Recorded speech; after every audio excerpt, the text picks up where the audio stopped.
Axolotel. Makakasama natin all the way from China, si Chris Villote, isang Axolotel hobbyist and keeper. Good morning sa'yo, Chris! Hi, Chris! Good morning sa lahat.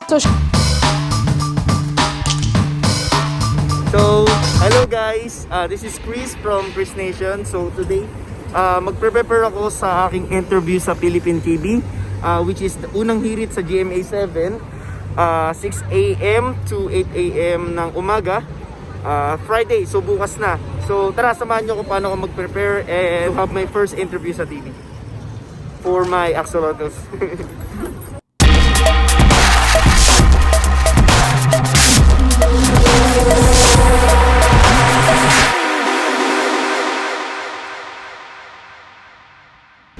So kanina, nakausap ko na yung staff sa magiging mangyayari sa setup and okay naman. So mga basic information lang about axolotls and paano ko siya nagustuhan, ba't ko inalagaan, high maintenance ba to, at higit sa lahat, ano yung tips ko para sa mga beginners na mag-aalaga ng mga axolotls. So panoorin natin.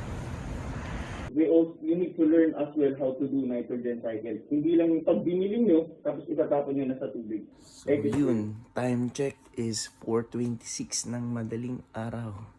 So yun, kagising ko lang, liligo na ako and prepare na ako para sa interview ko sa unang hirit. So, eto na. Tulog pa sila. Ayun, time check. 6 na, so papasok na ako sa Zoom. So mag-start na kami ng TV interview sa Philippines.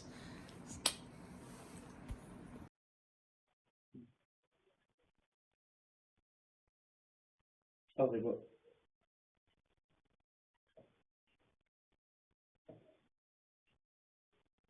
Natin isdang may paa. Kilala nga raw itong Mexican walking fish. Pero ang tawag sa mga ito ay axolotl.